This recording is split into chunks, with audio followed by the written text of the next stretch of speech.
Okay, तो सबसे पहले हम लोग होमवर्क डिस्कशन करते हैं। ठीक है, ये वाला तो सबसे हो गया होगा, किसी को कोई डाउट है इसमें? कोई फिर भी मैं आंसर बता देता हूँ। और ये क्वेश्चन क्या था? Consider bag which contain 5 green and 4 white balls. Now 3 balls are drawn, then find the odd against these being all green। ठीक है, और ये बहुत जल्दी क्वेश्चन था। चलो मैं बता देता हूँ, पहला क्वेश्चन ये था। और दूसरा क्वेश्चन था इसके नीचे पी ए यूनियन बी देगा, तो 7/8 बहुत आसान सवाल है। तो ये जो हो जाएगा, ये क्या हो जाएगा? कितने टोटल बॉल है? 9। तो मैंने फॉर्मूला भी आप लोग को बताया था, 9/5। 5। ग्रीन कितने हैं? 5। हमको ऑड अगेंस्ट चाहिए ग्रीन, तो 9C3 -5C3, क्योंकि हम 3 बॉल निकाल रहे हैं। और नीचे क्या आ जाएगा? 5C3। ठीक है, ये तो odd in favour of all white. अब वाइट के लिए चाहिए तो जस्ट ऑड इन फेवर चाहिए तो जस्ट अपोजिट इसका कर देंगे उल्टा। तो ऊपर क्या आ जाएगा? 4C3, नीचे क्या आना है? 9C3 -4C3। समझ में आया? क्लियर है? बहुत बढ़िया। चलो ये देख लो फटाफट, पी ए यूनियन भी 7/8 दे रखा है। P A union A intersection B बन रहा है, तो ए बार 5/8 दे रखा है, या कॉम्प्लीमेंट भी बोलते हैं। ठीक है, इसको याद रखना, कॉम्प्लीमेंट को कई बार इससे भी रिप्रेजेंट किया जाता है, ए और उसकी पावर में सी लिख देंगे। ठीक है, उसकी पावर में सी लिख देंगे, तो इससे कंफ्यूज मत होना, ये भी एक तरीके का कॉम्प्लीमेंट लिखने का रिप्रेजेंट।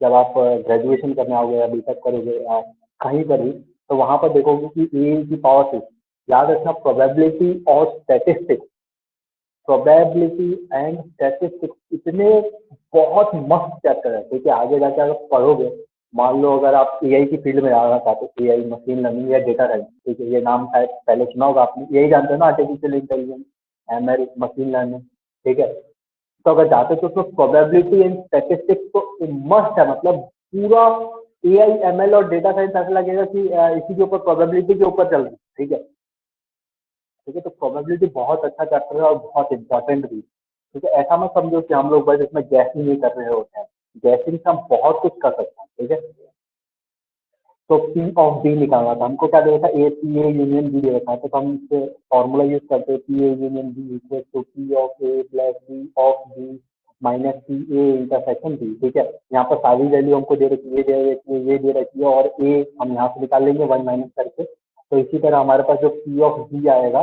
वो कितना आ जाएगा? 3/4। ठीक है, 3/4 पी बैक स्लैश ए। इसका क्या मतलब होता है? इसका मतलब होता है पी ए माइनस बी। इसका क्या मतलब होता है? P A minus B. इसका एक और कैसे लिखते हैं? P A minus P A intersection B. ठीक है, तो हमको पी ए पता है, हाँ पी ए पता है, पी ए इंटरसेक्शन बी पता है, हाँ हमको पी ए इंटरसेक्शन बी पता है। दोनों को रखेंगे तो आंसर कितना आ जाएगा? 1/8। This is conditional probability P A by B equal to क्या हो जाएगा? P of A intersection B divided by P of B. ठीक है, आपके पास पी इंटरसेक्शन बी 1/4 दे रखा, पी ऑफ बी हमने यहाँ से निकाल लिया 3/4, सबको रखोगे तो कितना आ जाएगा आपके पास? 1/3 आंसर आ जाएगा। ठीक है, किसी को कोई डाउट है, कोई परेशानी? चले आगे फिर, पक्का? बहुत बढ़िया। ठीक है, अब मैं आप लोग को एक नए टाइप का क्वेश्चन कराने जा रहा हूँ। ठीक है, एफ बहुत ही नया टाइप का, शायद किसी ने किया हो तो बहुत बढ़िया, नहीं किया हो तो भी बहुत बढ़िया। देखो क्वेश्चन क्या है, ध्यान से देखना question. There are three club, there are three club. Club जानते हो ना, वो जिसमें पार्टी पार्टी वार्टी करते हैं, वो वाला क्लब। ठीक है, देर आर थ्री क्लब। हमारे पास कितने क्लब है? 3 क्लब है। In a town, in a town, town मतलब समझते हो ना? टाउन मतलब थोड़ा सा शहर और गांव के बीच का जो हिस्सा होता है उसको टाउन बोलते हैं। ठीक है, जैसे विलेज हो गया, विलेज के, और फिर एक सिटी होता है, उसके बीच का जो हिस्सा होता है उसको टाउन समझ सकते हैं। जैसे मैं जहाँ रहता हूँ अबू रोड, वो टाउन है। ठीक है, नॉट अ सिटी। जैसे Jaipur is a city, Delhi is a city. ठीक है, ये सब सिटी है, बड़े बड़े शहर। ठीक है, जिसमें कि which town with 40, 60 and 50 members respectively, 40, 50 and 60 members respectively. ठीक है, कितने मेंबर्स है हर एक क्लब के अंदर? 3 क्लब है, एक के अंदर 40, 50 और 60 मेंबर्स हैं। ठीक है, इसमें क्या बोला मैंने? 10 मेंबर्स जो है वो तीनों क्लब के मेंबर है। 10 people, 10 people are members of all 3 club. जो 10 लोग हैं, वो तीनों क्लब में कॉमन है, मतलब तीनों के मेंबर है। जो 70 पीपल है, 70 are member in one club, ठीक है। 70 जो है वो एक क्लब के मेंबर है। A member is selected randomly, a member is selected randomly, एक मेंबर को मैंने रैंडमली सेलेक्ट किया। Find the probability that he has a membership of exactly 2 clubs. Find the probability that he has a member of exactly 2 clubs. आपको इस बात की probability निकालनी है कि जो मैंने रैंडम आदमी या पीपल सेलेक्ट किया है उसके पास 2 क्लब की मेंबरशिप हो, ठीक है। चलो एक बार ट्राई करो और फिर देखते हैं क्या होता है।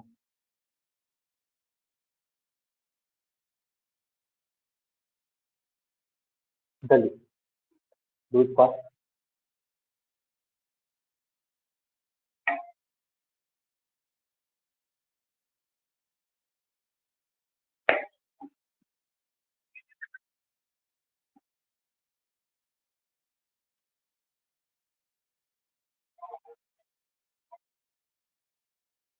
बिल्कुल परफेक्ट है, वेन डायग्राम से करेंगे। देखो वेन डायग्राम बताया था ना मैंने, वेन डायग्राम के बारे में थोड़ी सी कहानी भी सुनाई थी, ठीक है। जो किसी आपको कुछ लेना देना नहीं था उससे। देखो जैसे ये है 40 50 60 ABC मान लेते क्लब को, ठीक है। ये और फिर ये लेट सपोज ये हमारे पास जो क्लब है वो 40 वाला क्लब है, ये 50 वाला क्लब है और ये 60 वाला क्लब है, ठीक है। ओके भैया, मेरे को नहीं पता है कि इन दोनों में कितने कॉमन है। I don't know how many people are common in 40 and 50 club. तो मैं क्या करूंगा, इसको एक्स नाम दे दूंगा। क्या नाम दे दूंगा, एक्स।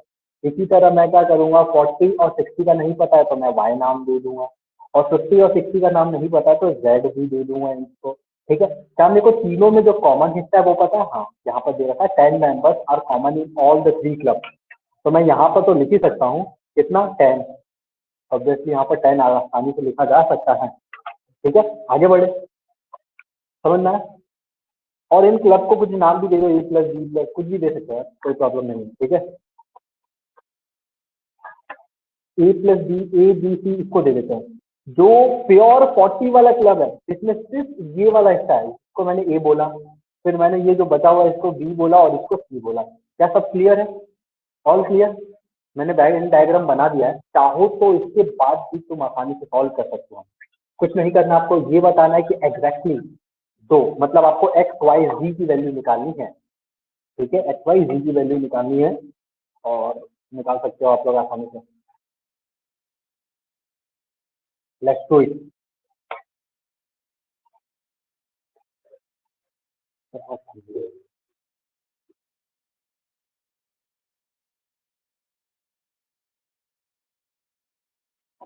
बिस्तर से निकलने का मन नहीं होता मेरा।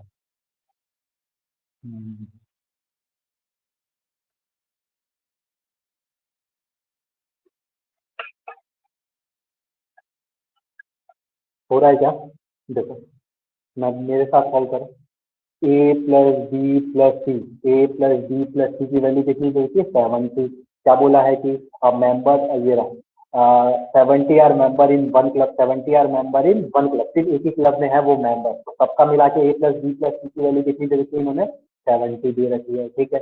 इसके बाद जो ये वाला क्लब है, ध्यान से देखो, ये वाला, ये जो राउंड वाला हिस्सा दिख रहा है, ये सिर्फ ये वाला हिस्सा, मैं इसको किसी दूसरे पेन से बनाता हूँ। देखो ध्यान से, सिर्फ ये वाला देखो, सिर्फ ये वाला। तो इस वाले के अंदर जो भी आ रहा है वो उसकी वैल्यू कितनी हो जाएगी?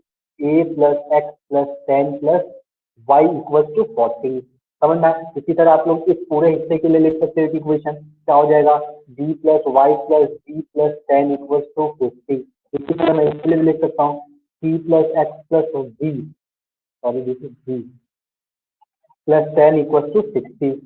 समझ में आया कि नहीं आया? आ गया पक्का समझ में? बहुत बढ़िया, ठीक है। अब क्या तुम लोग इन सारी क्वेश्चन को solve कर 60 सकते हो? वाले में B+X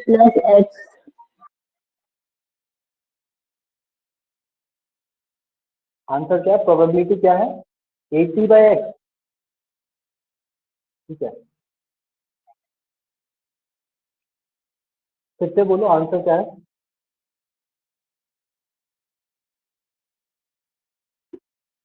चलो कोई बात नहीं, देखो ध्यान से, अब हमको क्या करना है, हमको आंसर निकालना है इसी के लिए। तो हम लोग क्या करेंगे, इन तीनों को सॉल्व करेंगे। मैं क्या कर रहा हूँ, सिंपली तीनों को ऐड करूँ। देखो तीनों को ऐड करोगे तो क्या आएगा, a + b + c आएगा यहाँ से। तो एक मैं लिख देता हूँ, वरना तुम नालायक बोलोगे भैया ये कहाँ से आया। ठीक है, मैं लिख देता हूँ एक बार। देखो इन तीनों को ऐड कर दो, तीनों इक्वेशन को ऐड कर दो। a + b + c की वैल्यू हमको पता, ऊपर से 70 बाद में लिख दूंगा। फिर यहाँ पर क्या कर रहा हूँ मैं, 2 टाइम्स x + y + g आएगा। क्या आएगा, 2 टाइम्स x + y + g आएगा। देखो यहाँ पर x है और दूसरा एक ये रहा, तो 2 टाइम्स हो जाएगा, ठीक है। तो यहाँ से 10 10 10 ये कितना हो जाएगा 30, 10 + 10 + 10 ये कितना हो जाएगा 30, क्लियर है। और फिर इक्वल टू में कितना आ जाएगा 40 + 50 + 60, समझ में आया कि नहीं आया, ऑप्शन, ठीक है।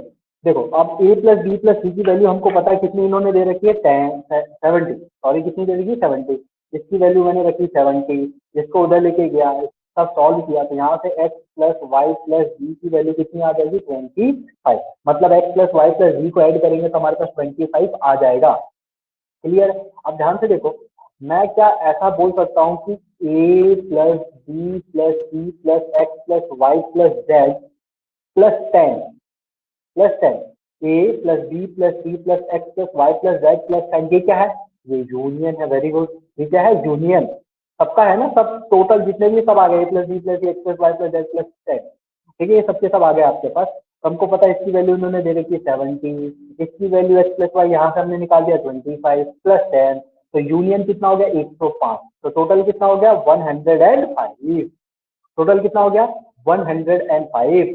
तो प्रोबेबिलिटी आपकी क्या हो जाएगी, प्रोबेबिलिटी होगी कि जो मेंबर्स है, टू, हमको क्या चाहिए 2 क्लब्स के लिए चाहिए, तो 2 क्लब्स के लिए कितने हैं टोटल 25, यूनियन कितना है 105, तो 25/105, इसको सॉल्व करोगे तो कितना आ जाएगा 5/21, क्लियर है, 5/21, क्लियर। किसी को कोई डाउट, परेशानी, शंका कुछ भी हो तो पूछ लिया करो।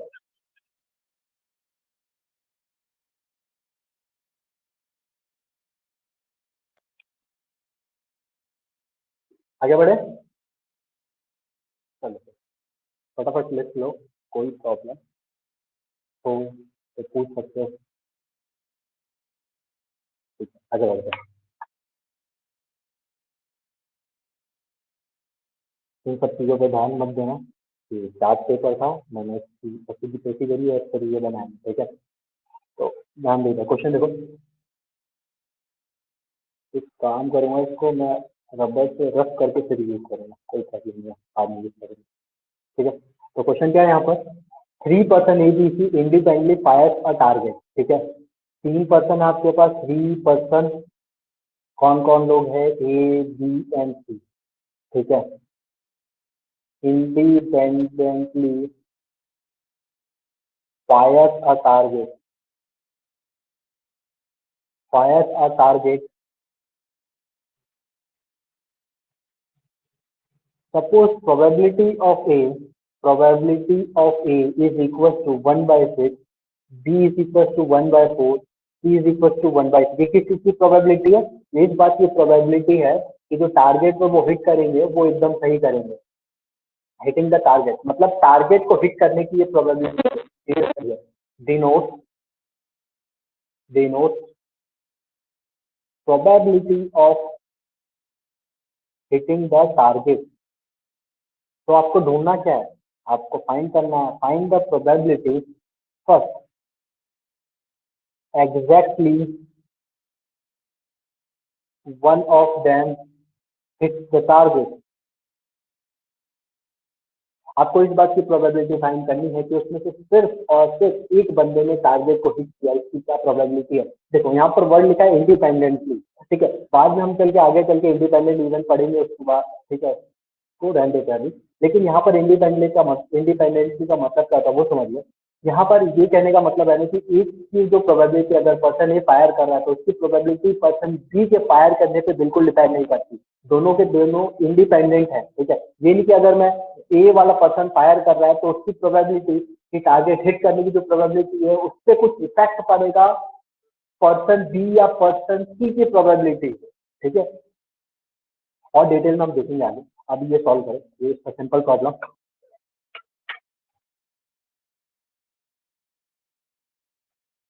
स्कैम सिंपल क्या हो सकता है यहाँ पर, हमको P A plus P B, हमको ये सब दे रखा है। पी ऑफ ए कितना दे रखा है 1/6, पी ऑफ बी कितना दे रखा है 1/4, पी ऑफ सी कितना दे रखा है 1/3। हमको क्या चाहिए, एग्जैक्टली एक ही पर्सन हिट करना चाहिए। तो मैं देखो क्या कर रहा हूँ, पी ऑफ ए, काम अभी खत्म नहीं हुआ, डॉट पी बी बार लिख दूंगा यहाँ पर, क्योंकि बी वाला हिट नहीं करना चाहिए। अगर ए वाला हिट कर रहा है तो बी वाला हिट नहीं करना चाहिए, और ना ही सी वाला हिट करना चाहिए। या फिर ये हो सकता है, या फिर ऐसा भी हो सकता है कि ए वाला हिट नहीं करे, बी वाला हिट कर दे और सी वाला हिट नहीं करे। या फिर ऐसा हो सकता है कि ए वाला भी हिट ना करे, बी वाला भी हिट ना करे और सी वाला हिट कर दे, सी वाला हिट कर दे, ठीक है। तो ऐसा आप लोग सॉल्व कर सकते हो आसानी से। तो इसकी वैल्यू रख सकते हो, कॉम्प्लीमेंट निकाल भी सकते हो। सॉल्व करने के बाद 31/72 आपका आंसर आ जाना चाहिए, ठीक है। क्लियर, बहुत बढ़िया। नेक्स्ट इसी में देखो, नेक्स्ट नेक्स्ट क्या है, exactly two of them hit the target. उसमें से एग्जैक्टली दो बंदों ने टारगेट को हिट किया, इसकी क्या प्रोबेबिलिटी है, जल्दी बताओ। सिंपली यहाँ पर क्या कर रहे थे हम, दो बंदे हिट नहीं कर रहे थे। यहाँ पर क्या कर रहे हैं, यहाँ पर करेंगे दो बंदों को हिट करवा देंगे। कैसे, देखो यहाँ पर पी ऑफ ए भी हिट कर सकता है और पी ऑफ बी भी हिट कर सकता है, लेकिन पी ऑफ सी हिट नहीं करेगा। या फिर ऐसा हो सकता है कि पी ऑफ ए हिट ना करे, कॉम्प्लीमेंट ले लिया, पी ऑफ बी हिट कर दे और फिर पी ऑफ सी भी हिट कर दे, ठीक है, ऐसा हो सकता है। या फिर ऐसा हो सकता है कि पी ऑफ ए हिट करे, पी ऑफ बी हिट ना करे और पी ऑफ ए हिट कर दे, ठीक है। ये बहुत आसान है, कर सकते हैं, तुम इसको सॉल्व कर लेंगे, ठीक है। चलो लास्ट क्वेश्चन जो इसका है वो ये है कि लास्ट में, सेकेंड लास्ट बोल सकते हो इसको, third part, at least one of them hit the target, at least one of them hit the target. उसमें से किसी एक बंदे ने टारगेट को हिट किया, इसकी प्रोबेबिलिटी बताओ। ऑसम, ऑसम किसे बोला ये, वेरी गुड। नहीं, मेरे को मतलब ये एक्सपेक्टेड नहीं था कि तुम लोग ये बोलोगे, ठीक है। मतलब क्वेश्चन लिखा और आंसर आ गया, ऑसम। टोटल माइनस पाप, बहुत बढ़िया। टोटल माइनस पाप यहाँ पर लगाओगे तो तुरंत आंसर आ जाएगा आपके पास, ठीक है। एटलीस्ट एक बंदे ने हिट किया हो, इसकी क्या प्रोबेबिलिटी है, ठीक है। तो हम क्या करेंगे कि हम किसी ने हिट नहीं किया हो वो पाप है तो माइनस कर देंगे, ठीक है। तो 1 माइनस किसी ने हिट नहीं किया, तो ये कितना था 1/6। इसको 1 में से माइनस कर दो तो कितना हो जाएगा 5/6, ठीक है। मैं लिख नहीं रहा हूँ, डायरेक्ट आंसर लिखा 5/6। फिर ये कितना 1/4, तो ये हिट ना करे इसकी क्या प्रोबेबिलिटी होगी, तो 1 में से माइनस कर दो तो कितना हो जाएगा 3/4 इंटू 1/3 है तो कितना हो जाएगा 2/3। लो आंसर, ठीक है, वेरी गुड। मतलब ऐसे दिमाग चलना लगे तो कितना हिट है। या फिर तुम लोग क्या कर सकते हैं, यहाँ पर पहले निकालोगे एटलीस्ट एक बंदे की, तो कम से कम एक बंदा हिट करना चाहिए, फिर दो बंदा भी हिट कर सकता है, फिर तीन बंदे भी हिट कर सकते हैं, ठीक है। इससे अच्छा कि एक में से सीधा तो पाप, जब तीनों ही हिट ना करे, ठीक है। लास्ट क्वेश्चन,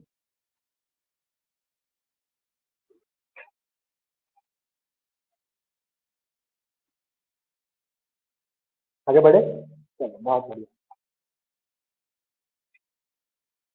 फोर्थ पार्ट उसी क्वेश्चन का क्या है, if exactly one hit the target, if exactly one hit the target, किसी एक पर्सन ने टारगेट को हिट किया, ठीक है, then find the probability that it was A, that it was A। एक बंदे ने हिट किया टारगेट को, तो बताओ कि क्या प्रोबेबिलिटी होती जिसने हिट किया वो पर्सन ए था, जल्दी जल्दी जल्दी।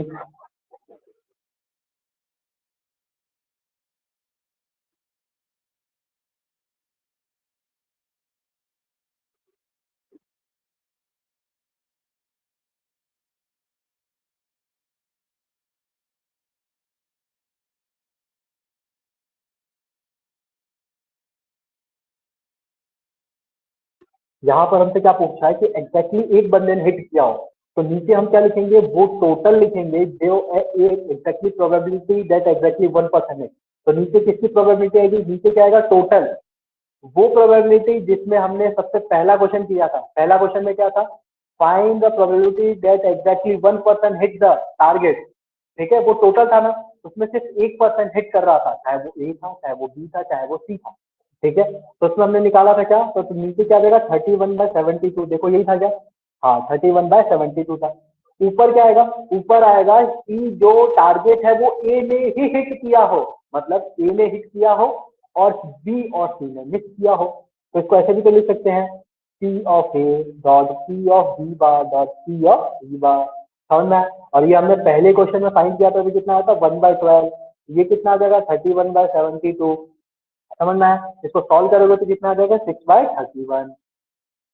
क्लियर, कोई समझ, देखो क्वेश्चन बहुत हार्ड नहीं है, तुमको मेरे बताने के बाद समझ में भी आ जाएगा, ठीक है, बहुत अच्छे समझ में आ जाएगा, लेकिन मेरे बताने के पहले अगर तुम लोग उसको टैकल कर पा रहे हो या उसको ट्रिक को समझ पा रहे हो तो वो ज्यादा इंपॉर्टेंट है। जैसे वो पाप माइनस शून्य किया था ना, औसम था वो, ठीक है, टोटल माइनस पाप, ठीक है। तो यहाँ पर देखो एग्जैक्टली 1 बोला है, तो एग्जैक्टली 1 उसमें ए बोला है, तो फेवरेबल कंडीशन ए की होगी, और नीचे क्या आएगा, वो टोटल जिसमें हमने निकाली थी सबकी प्रोबेबिलिटी सिर्फ एग्जैक्टली ए हिट करने की, ठीक है।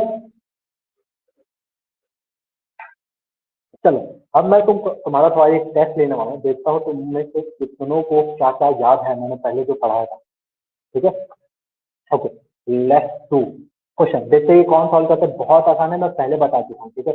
If A B C are D mutually exclusive, this is mutually exclusive and exhaustive event, मैं बता चुका हूं अगर कोई भी इवेंट म्यूचुअली एक्सक्लूसिव या एग्जॉस्टिव होते तो क्या कंडीशन होती है, ठीक है। An exhaustive event, then find the range of P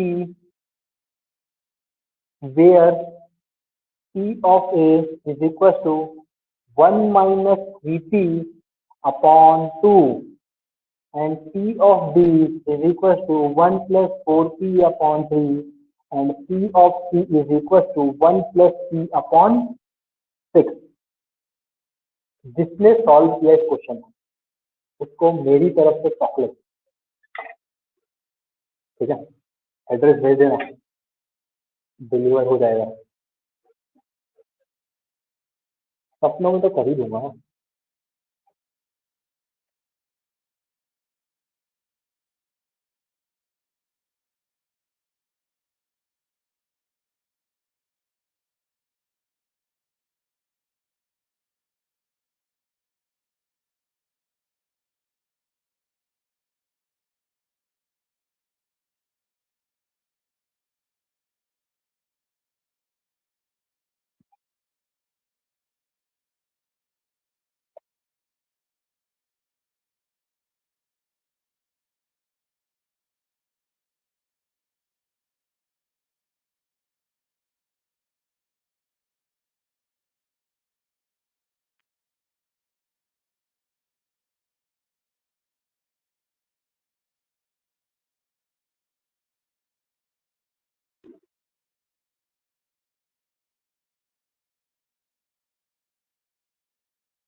exhaustive में क्या होता था, तीनों का सम 1 होता था, और म्यूचुअली एक्सक्लूसिव में क्या होता था, तीनों का इंटरसेक्शन 0 होता था या 5 होता था, मतलब A union B union C की इसकी वैल्यू कितनी आ जाएगी, 1 के इक्वल आ जाएगी, ठीक है। चलो फटाफट करके बताओ, it's not a big problem. देखो मैं लिख भी देता हूँ नालायक को। एग्जॉस्टिव के लिए क्या था condition, P A plus C B plus C C की जो वैल्यू है वो 1 आएगी, और म्यूचुअली एक्सक्लूसिव के लिए इंटरसेक्शन क्या होता है, 5 होता है, नल होता है। तो A union B union C में फॉर्मूला लगाएंगे तो क्या होगा, इंटरसेक्शन 0 हो जाएगा, बचेगा क्या, ए प्लस बी प्लस सी बचेगा, और इसकी वैल्यू हम क्या लिख देंगे 1। तो P A union B union C की वैल्यू किसके इक्वल आ जाएगी, 1 के इक्वल आ जाएगी। समझ में आ गया, आ गया। चलो इसको सॉल्व करना है, तो A union B union C, देखो यहाँ पर तीनों को ये 1+4t, देखो लिखता हूँ मैं 1+4t/3 plus 1, sorry this is 1-3t/2 plus, और यहाँ पर आ जाएगा 1+t/6 की वैल्यू किसके इक्वल है, 1 के इक्वल है। ठीक है, इसको सॉल्व करेंगे तो एलसीएम कितना आ जाएगा, 9 कितना आ जाएगा, और फिर इसको हमको 3 से मल्टीप्लाई करना पड़ेगा, तो 3 - 9t इधर हो जाएगा 2 + 8t, ठीक है, प्लस 1+3, ठीक है, ओके परफेक्ट। इसको सॉल्व करेंगे तो हमारे पास कितना आना चाहिए, ये 90 है, ये 80 है, 1 की है, ये तीनों की गए तो बचेगा क्या, बचेगा 3 + 2 + 6/6 1, तो इसकी वैल्यू 1 के इक्वल ही आ रही है, तो कोई जरूरत नहीं है P बिलोंग्स टू R। मतलब इसको सॉल्व करने के बाद हमारे पास P बच ही नहीं रहा, P कैंसिल हो जाएगा, तो हम क्या बोलेंगे, P बच ही नहीं रहा है, क्योंकि 6/6 की वैल्यू 1 के इक्वल आएगी, तो हम क्या बोलेंगे, P बिलोंग्स टू R। यहाँ से हमारे पास P की वैल्यू क्या आ गई, R के इक्वल आ गई, ठीक है, P बिलोंग्स टू R। चलो आगे देखते हैं, आगे क्या हो जाएगा, हमको पता है कि ए की जो वैल्यू है ये किससे किससे लेस देन होनी चाहिए, 1 से, और ग्रेटर देन किससे होनी चाहिए, 0 के, तो पी ए की वैल्यू 0 और 1 के बीच में लाई करनी चाहिए, मतलब 1 - 3t/2 less than equal to 1 greater than 0।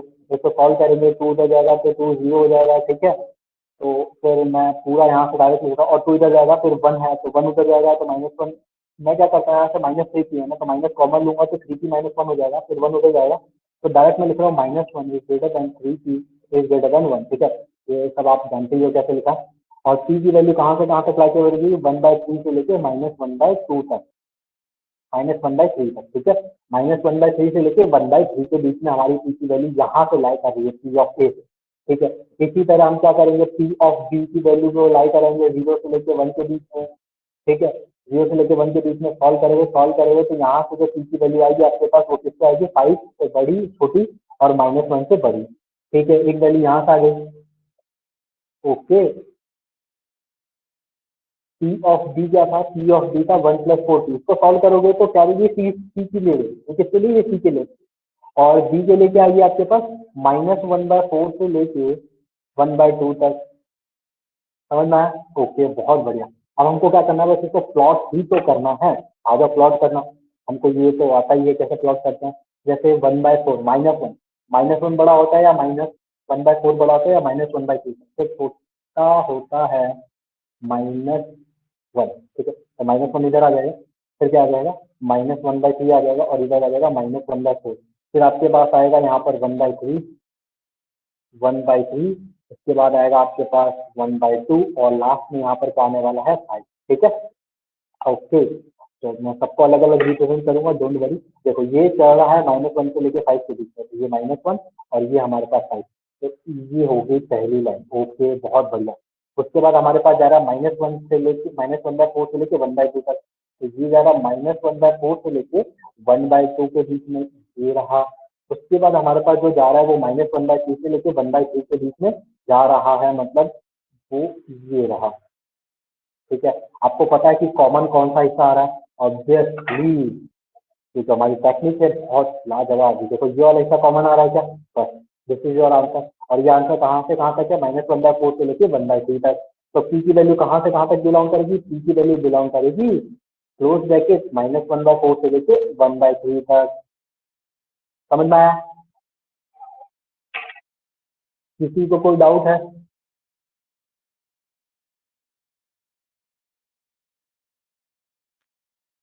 Any problem, any doubt, आगे बढ़े, ठीक है, बहुत बढ़िया।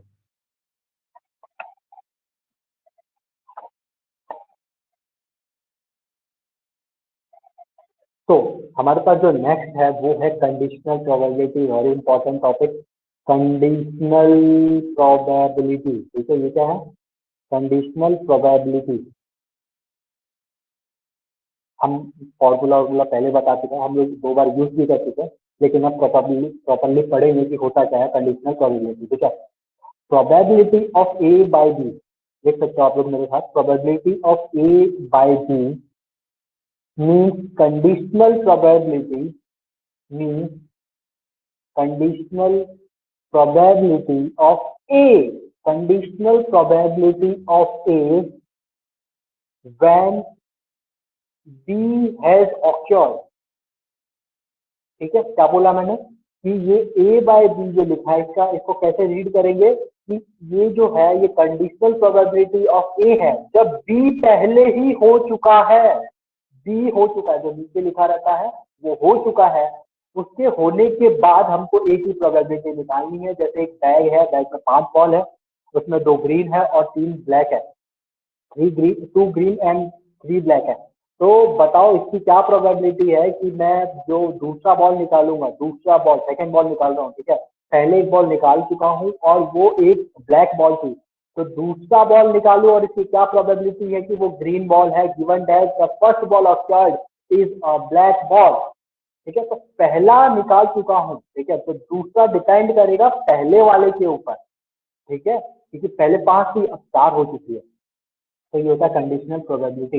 इसको रिप्रेजेंट कैसे करते हैं? इसको रिप्रेजेंट करते हैं P of A, P A by B से, इज इक्वल टू, यहाँ पे लिख देंगे N A intersection B divided, N मतलब नंबर या एन ऑफ बी या प्रोबेबिलिटी हो सकते हो, ठीक है।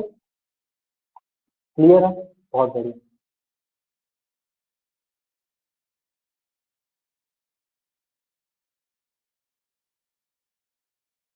यहाँ पर डायरेक्ट सी ही लिखे, probability of C, probability of A intersection B, ठीक है।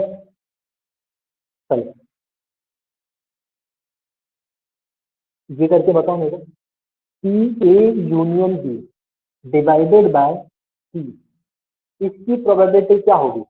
P A union B divided by C. अगर मैंने बोला कि ये कंडीशनल प्रोबेबिलिटी है, जो कि है, कहीं पर भी ऐसी लाइन देख लो वो कंडीशनल प्रोबेबिलिटी हो जाती है, तो बताओ ये इसकी प्रोबेबिलिटी कैसे निकालोगे? P A union B given that C has occurred, इसकी प्रोबेबिलिटी कैसे निकालोगे? भैया जैसे यहाँ पर ए बाई बी था तो ए इंटरसेक्शन बी लिखा था, तो हम लोग यहाँ पर भी कैसे लिख देंगे? पी ए यूनियन बी है, फिर इंटरसेक्शन सी के साथ कर देंगे और नीचे पी ऑफ सी लिख देंगे। कितने लोग बोलते हैं ऐसा होगा? अरे कितने लोग बोलते हैं ऐसा होगा? अरे बोलो कितने लोग बोलते हैं कि ऐसा होगा? ऐसी हरकतें ना करें, ठीक है। इसका अगर आपको प्रोबेबिलिटी निकालना है तो कैसे निकालोगे? P of A by C plus P of B by C minus P of A intersection B divided by C. This is the perfect answer, ठीक है। ध्यान से देखो, कुछ नहीं किया है। पी ए यूनियन बी का फॉर्मूला होता है तुमको, पी ए यूनियन बी का फॉर्मूला क्या था? P of A plus P of B minus P A intersection B, सबको सी से डिवाइड किया। याद रखने का तरीका बता रहा हूँ, ठीक है। ये पी ऑफ ए था, ये पी ऑफ बी था, minus P A intersection B था, सबको सी से डिवाइड कर दो और कुछ नहीं है, ठीक है। समझ में आ गया?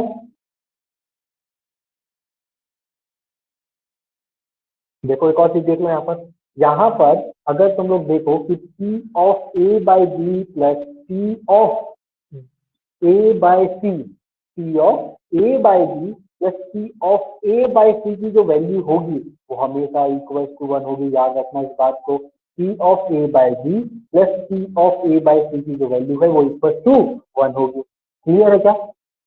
चलो ऑसम। तो इसी बात पे हम लोग एक सवाल करते हैं। तो सवाल कुछ ऐसा है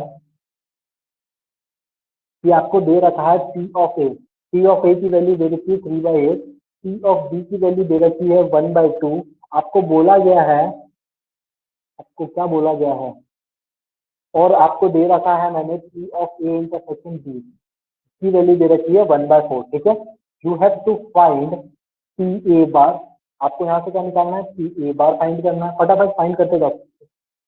first question P A bar, second आपको ढूंढना है P A union B, third question है आपके लिए P A bar union B bar. Practice हो जाएगी, फटाफट कर लो, ठीक है।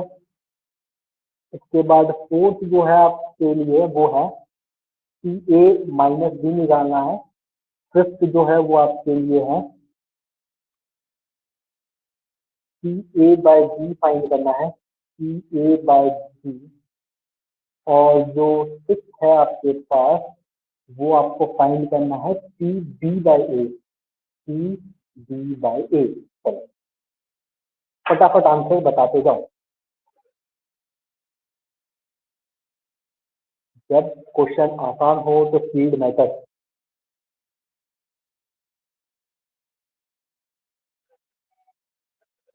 आगे बढ़ते हैं। अच्छा, इसके आंसर बता दो फटाफट।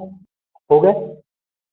तो पी ऑफ ए बार क्या आया, 5/8। पी ऑफ ए बार क्या आया, 5/8। पी ए इंटरसेक्शन बी कितना आ जाएगा, 5/8 आएगा। ये भी क्लियर है। इसकी वैल्यू कितनी आ जाएगी आपके पास, 3/4। ये जो है ना ए यूनियन बी है ना, A union B, A intersection B कहाँ से आ गया, ए इसकी वैल्यू नहीं है, इसकी value 5/8। A union B, A minus B की वैल्यू कितनी आ जाएगी, 1/4। इसी तरह ए बार यूनियन बी बार की वैल्यू कितनी आ जाएगी, इसकी वैल्यू आ जाएगी 3/4। सी ए बाई बी की वैल्यू कितनी आ जाएगी, 1/2। सी बी बाई ए की वैल्यू कितनी आ जाएगी, 2/3। तो कितनी आ जाएगी, 2/3। All clear. आगे बढ़े। चलो बहुत बढ़िया, आगे बढ़ते हैं। क्वेश्चन है, क्वेश्चन कुछ ऐसा है, throwing a pair of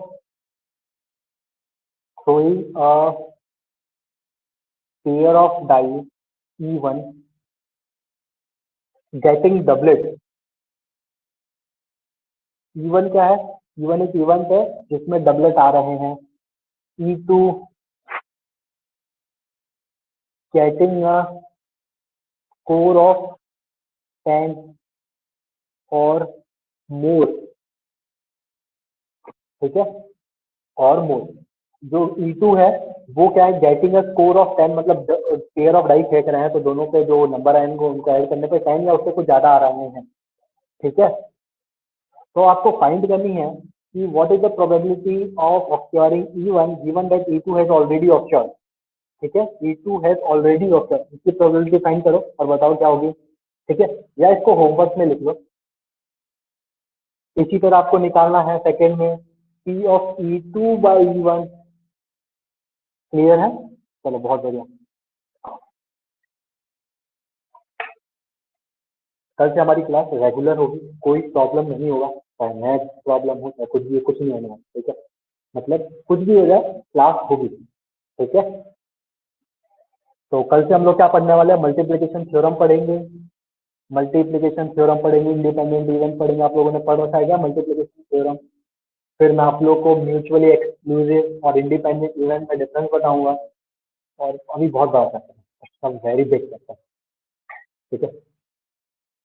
okay, फिर मिलते हैं कल। Have a great day.